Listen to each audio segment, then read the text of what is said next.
Two Truths and a Lie, Kanye West Edition, Yeezus Unhinged. One of these is fake. The others are why PR firms have panic rooms.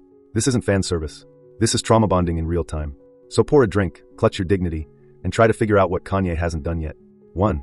Kanye once said slavery was a choice. On live TV, while wearing a MAGA hat inside the TMZ office. He stood there, chest puffed, eyes wild, and said it like it was some next-level thought piece. A TMZ employee tried to drag his soul back into the room. Didn't work. His publicist ghosted him. The internet dragged him through every corner of cancellation, and somehow he kept tweeting through it.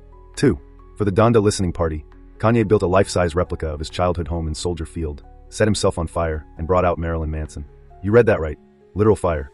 A sex offender cameo, and a house-shaped monument to unresolved trauma. It was like if a Wes Anderson film had a psychotic break and ended up on fire in Chicago. No context, no apology, just vibes and cries for help in surround sound. 3. He legally changed his name to Yeezy X Supreme God Mode, dropped an NFT album that required a retina scan to play, and said it would shatter the music industry's spiritual chains. He called it a techno ritual. The fans called it genius. Everyone else called their therapist. Guess the lie. Then ask yourself, is Kanye a misunderstood prophet, or just the endgame of fame with no off switch? Answers. 1. True. Yeah, that moment really happened.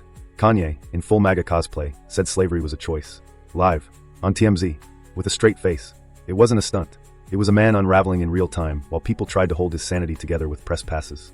And when Van Lathan called him out, he blinked like the concept of logic was offensive. 2. True. The Soldier Field circus?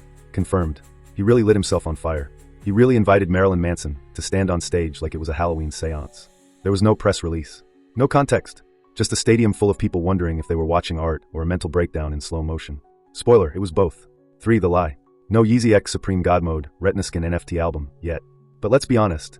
If Kanye announced it tomorrow, Twitter would collapse and some dude in Brooklyn would sell his kidney for early access. Kanye isn't a musician anymore. He's a walking fever dream in designer boots. Every idea feels like a genius pitch, until you wake up in a cold sweat trying to explain it to your therapist. He's built his empire on chaos, confession, and unfiltered ego.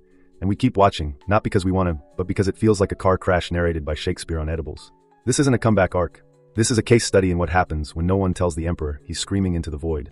And the void, it's wearing Yeezys and lighting itself on fire. If you enjoyed this story, don't forget to like, subscribe, and drop a comment. It really helps the channel grow. Thanks for listening to Hidden Thread Teller. See you in the next one.